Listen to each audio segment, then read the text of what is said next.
Hello and welcome back to Radio Rothbard. This week we're going to be discussing American partisan politics and in the context of the party systems that have dominated American politics throughout its history. This is not a commonly discussed topic, and so we've brought in Dr. Patrick Newman, a fellow of the Mises Institute, an assistant professor of economics at Florida Southern College, and the editor of Murray Rothbard's The Progressive Era, released in 2017. And he has a new book on cronyism coming out soon called Liberty versus Power, Cronyism in America, 1607 to 1849. Now, what we're going to talk about here is something specific to what Rothbard discusses in his book on the Progressive Era. And it is something that he was particularly interested in the context of the late 19th century. And this is the party system as it worked then. And we'll look a little bit at how this compares to the party system now. And Tho Bishop, my associate editor, is also joining us, and he will provide some additional context onto how this relates to what's going on right now in party structures and how party politics works in the here and now. So, Patrick, how are you today?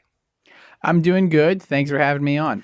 It's wonderful to have you. We don't normally have other guests, but you're in studio at the Mises Institute today, so we figured we'd take advantage of that. And Tho, how are you doing? I'm doing great. I'm just glad that we're breaking out the big guns for this one. This is going to be a lot of interesting things going on in the American political world. So good to have an actual expert here to distract from my ramblings. Well, let's get right to then what we mean by the party system, because it's not really something that most people are familiar with in the United States, even though it's very familiar to political scientists and historians who have a focus on American history. So, Patrick, what do we mean by the party system?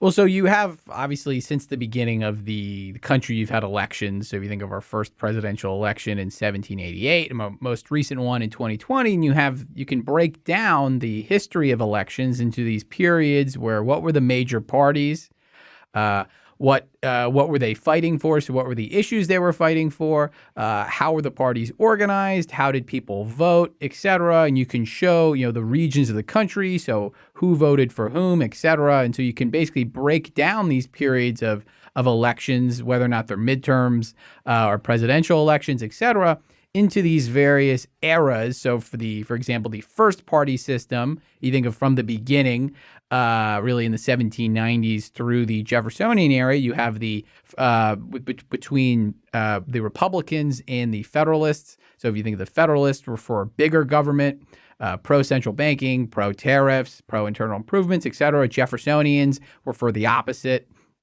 You can continue this on with then the Democrats and the Whigs and so on and so forth. Since the 1850s, we've had the same parties, Democrats and Republicans. Those parties were really created, or at least the Republicans were created in the 1850s, the Democrats a little bit earlier in 1828. But the issues that they were fighting for, who was voting for whom, what voter turnout was, how the parties were organized, et cetera, those have changed considerably. And so political scientists and other theorists use the term party system to really just describe the evolution of political parties throughout American history. And so how many have there been? Which party system are we in now? So in terms of whether or not we're entering in a new one, we can discuss that. You could kind of think of we're in like the sixth party system. So you've got the first with the Federalists and the Republicans. You've got the second with the Democrats and the Whigs. The third party system was really the post-Civil War era between the Democrats and the Republicans. The fourth party system was from the Progressive era to the New Deal. Fifth party system was from the New Deal really it can kind of depend on either from the 70s or the 80s when that would end. And then the sixth party system is basically from that period to the modern era. Now, my impression is that reading Rothbard's historical works is that he seemed to have a certain fondness for the third party system. And one of the reasons it seems is that this was the last period where there was a laissez-faire party. Expand on that a little bit more if you could. Yeah, so Rothbard really from the beginning, from the first party system through the third party system, either the Jeffersonian Republicans, which have no actual institutional relationship with the modern Republican Party, though they took the name from the Jeffersonians, and then the Jacksonian Democrats, and then with the Bourbon Democrats, think of Grover Cleveland in the post-Civil War era of the third party system. Those were all sort of laissez-faire parties, in that the major planks, libertarian, they wanted smaller government, less government involvement, etc.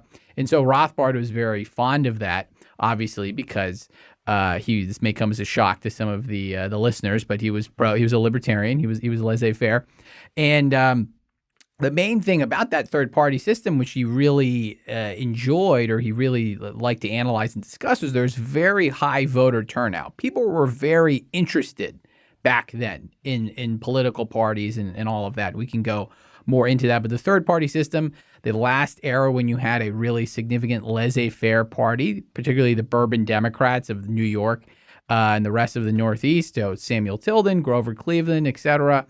And after that, it's, to put it bluntly, at least in Rothbard's, is how Rothbard would argue, it's been all downhill since then. Well, and Tho and I have talked about this more than once on this show, is how, looking back, often we get questions from readers and listeners as, well, was there ever a time where laissez-faire was even popular anywhere? And we note that Rothbard discusses on a number of occasions that, sure, there was a laissez-faire party in the United States. It was the Democratic Party in the 19th century.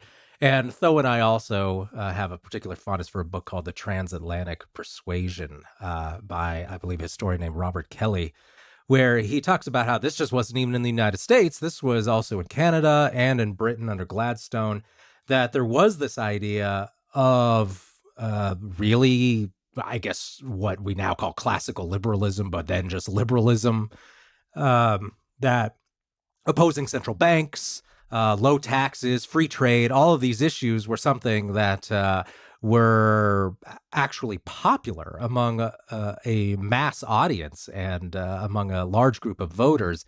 And as you noted, people were really interested in party politics and also interested even in issues like central banking, according to Rothbard.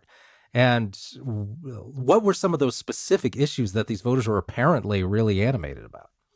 Yeah, sure. So first, I'm glad you mentioned the Robert Kelly book. I actually cite that in my book, Liberty versus Power, because you're exactly right. The Jacksonians are very influenced by the like-minded British reformers at the time. So guys affiliated with Robert Peel or the Manchester Free Trade School, like Richard Cobden, John Bright, and the Anti-Corn Law League, and a lot of the policies the Jacksonians were able to get passed. It was either with bringing back the Independent Treasury Administration or the Walker Tariff. It was almost like a tag team effort, sort of an informal tag team effort with these British reformers.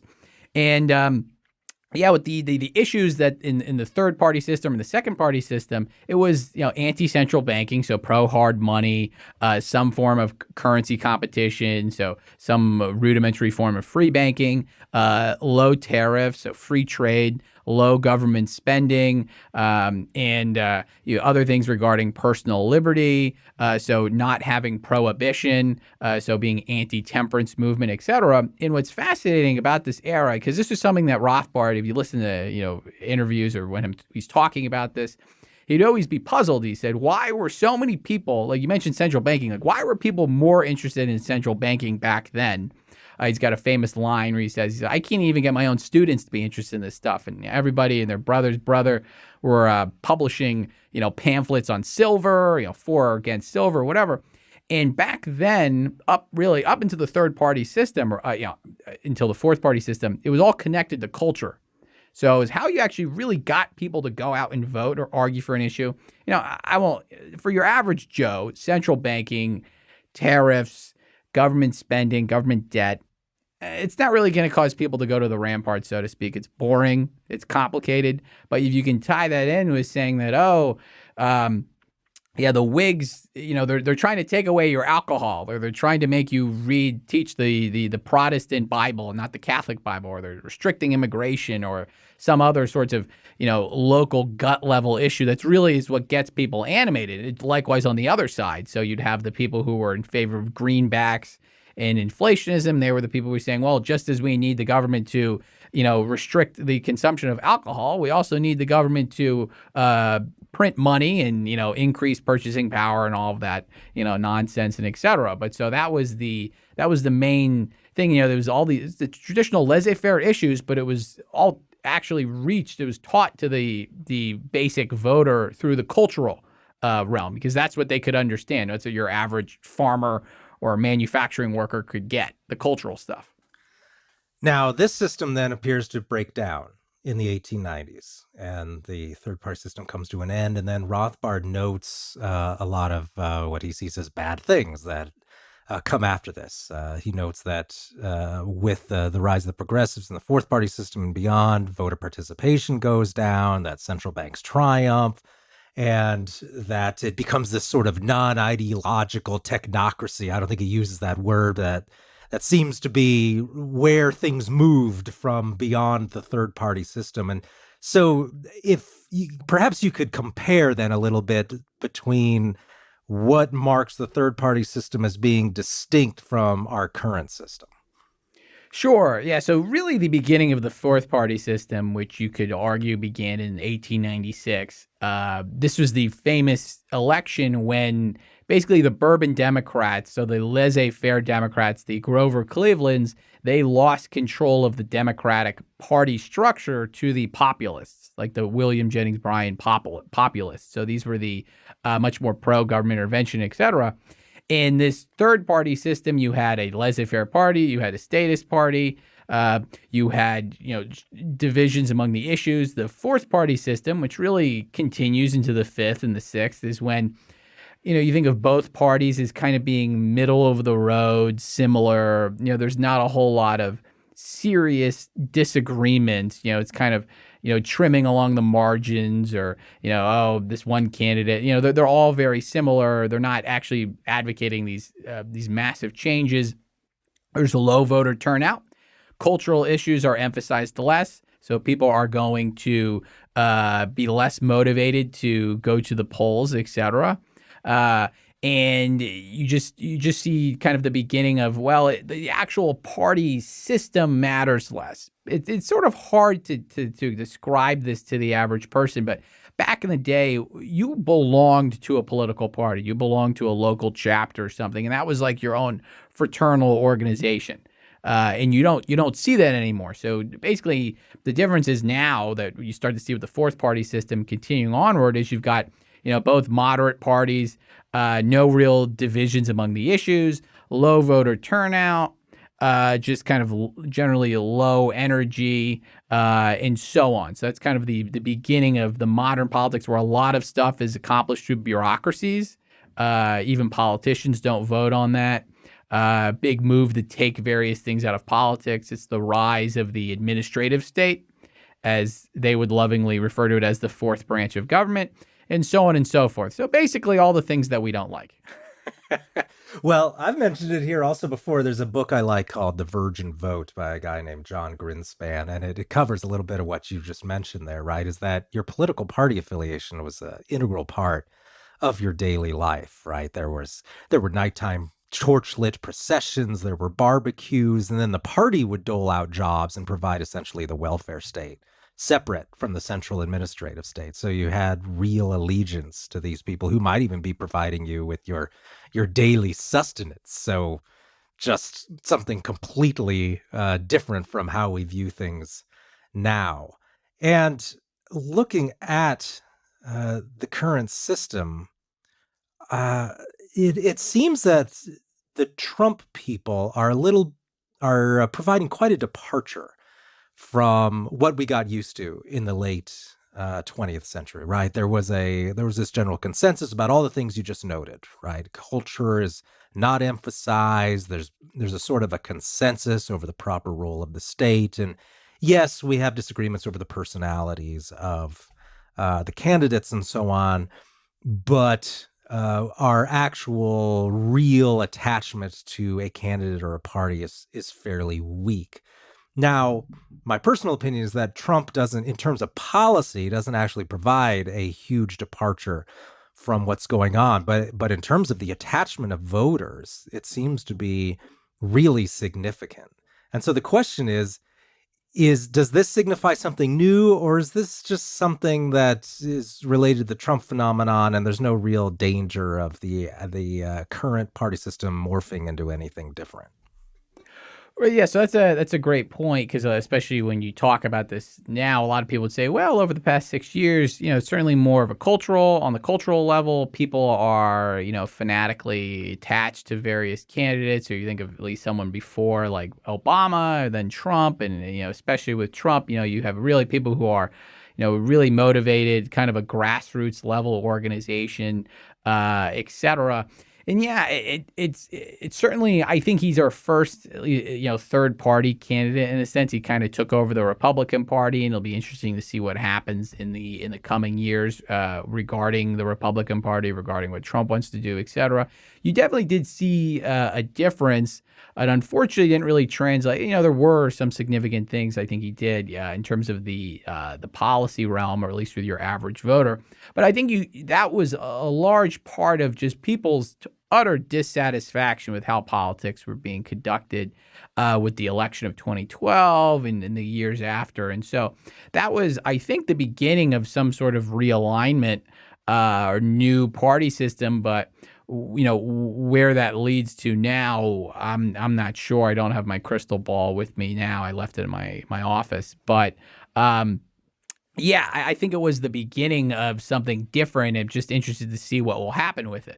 Well, and that's one of the really interesting considerations going forward, is that how much of this is purely driven by the personality of Trump, which I think is irreplaceable in its own right.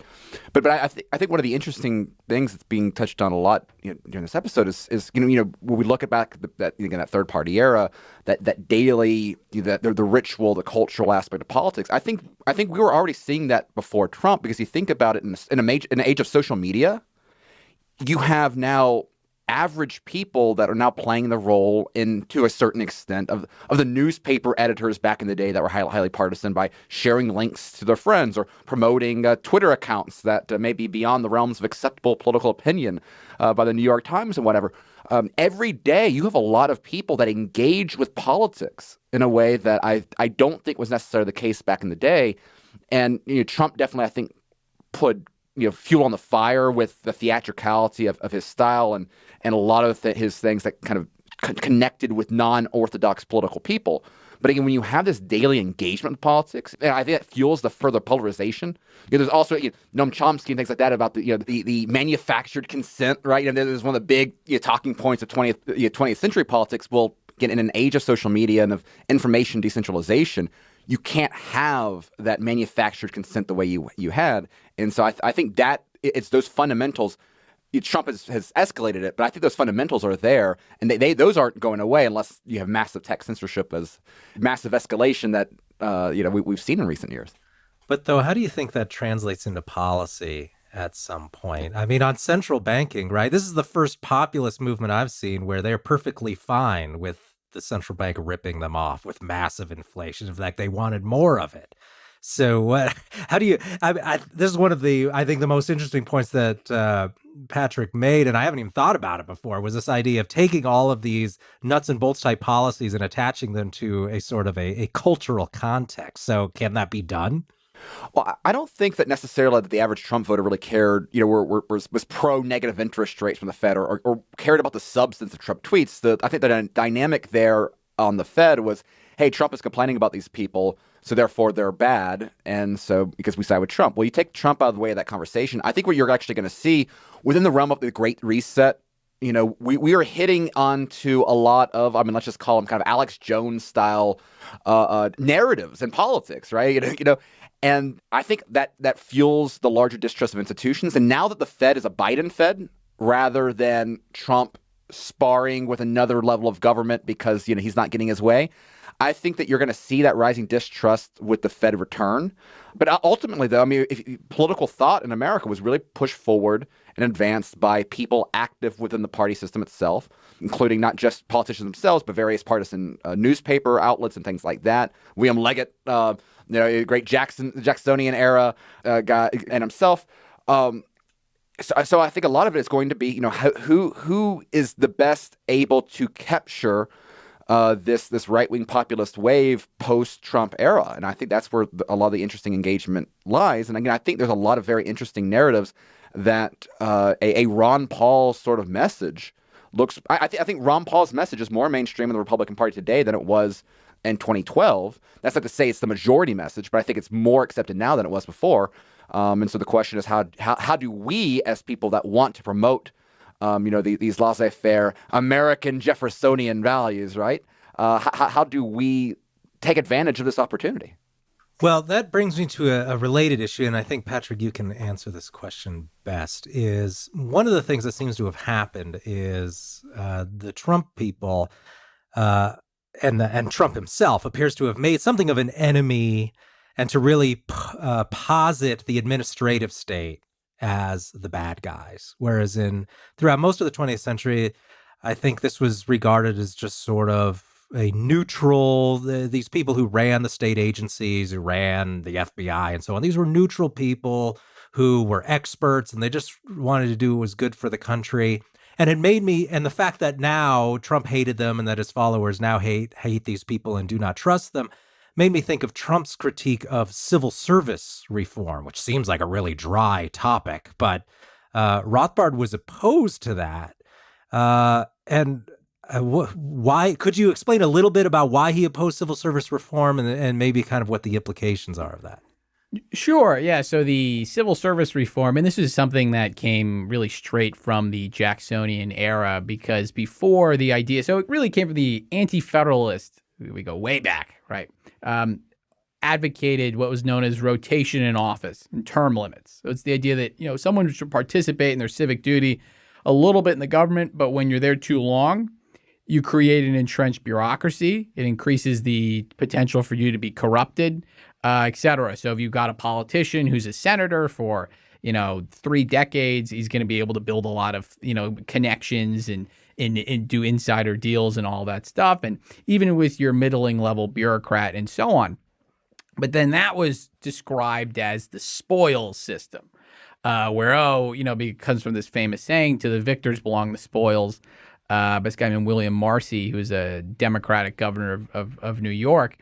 And actually, as Rothbard says, well, this system, it's not perfect, but it's better than civil service or having a bureaucracy, because it actually does, one, it attaches people to politics, and two, it actually can limit the size of the government, because now under a bureaucracy, if you want to offer favors to your supporters, you just have to simply increase the number of positions. So it's like it just creates a tendency for what Jackson and then later what Trump, sort of called the swamp, right? I mean, that was the famous phrase of Donald Trump, that we much more of an election 2016 is the drain the swamp. So it's going to, or what the people back in the day would call throw the rascals out.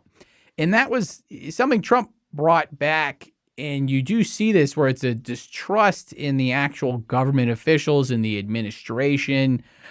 People are certainly, I think, distrustful of, people working with the election or polls, even just your regular bureaucrats, et cetera, that you didn't see that before. Like you said, they were just kind of a neutral, just a neutral. Oh yeah, they're the public interested servants, they work for the government. They have no self-interest whatsoever. They've got wings on their back, angelic wings and all of that stuff. And it's just not true. And that's something that Trump did bring back. It'll be interesting to see if it will continue. I mean, there's something that really started off with the Jacksonian era, and that's just another one of those links, I guess you could say, between Jackson and Trump and that populist heritage. Yeah, Tho, what's your take on this? I mean, I look at it from the media side, and I see all these people in the media, and of course also in the bureaucracy itself, clutching their pearls and acting with disbelief that these Trump people don't trust them, And of course, you should just accept that the elections are free and fair and that there's no shenanigans at all among anybody, that the FBI is completely composed of highly honorable, wonderful geniuses who only want what's good for the country and so on. And a lot of these Trump people seem to reject all that. Now, is this getting wider traction in the party, or is this just among the most fanatical Trumpists? No, I think this has become very mainstream. I think distrust of the press. I mean, the view that the election itself was illegitimate, that there was massive fraud and enough fraud to change the outcome of the election, that is a majority, that's a mainstream opinion within the Republican Party. And that is that shows a fundamental distrust of the institutions of America itself. Now, whether Republican political leaders capitalize on it, I think that there has been a lot of Trump's stylistic changes. I think it's easy to view them as superficial, but I think that they are very deep in the way that it communicates to average people how they should view their government.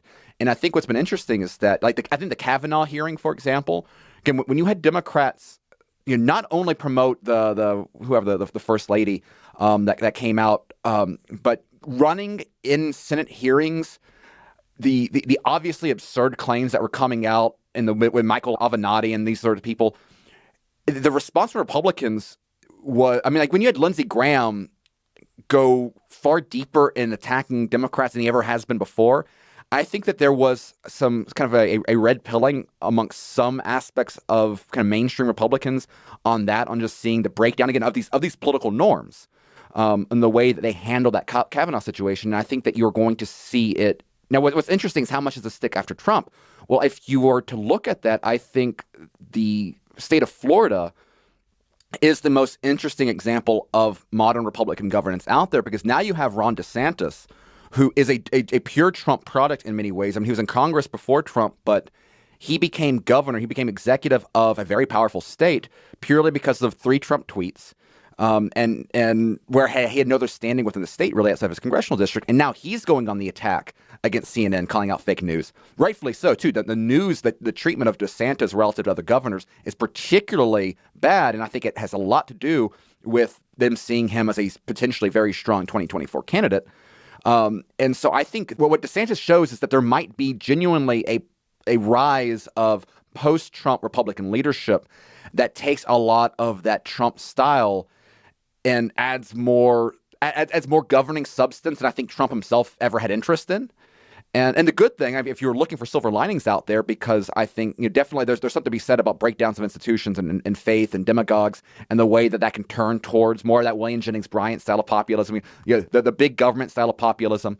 DeSantis, I think, has been remarkably strong, all things considered, on COVID, obviously. But I think just the economic state of Florida is much better than most areas. And so, again, if DeSantis is the future of the GOP, relative to what we're expecting, we'll come to be used to, I think that's some reason for optimism right there. Well, we'll go ahead and leave it at that then.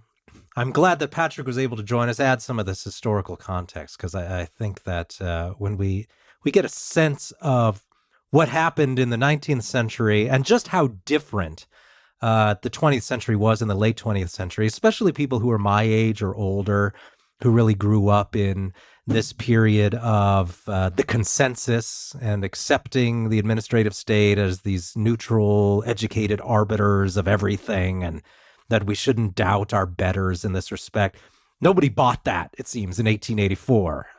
And so in many ways, I see what's going on as a reversion almost to that period, although certainly not, I don't want to sugarcoat it and act like I'm seeing a true laissez-faire party rise anytime soon. But I think there's certain benefits to that what the media portrays as chaos in terms of people doubting the regime and all of that, it just strikes me as something that was maybe perhaps really just run of the mill, say 130 years ago.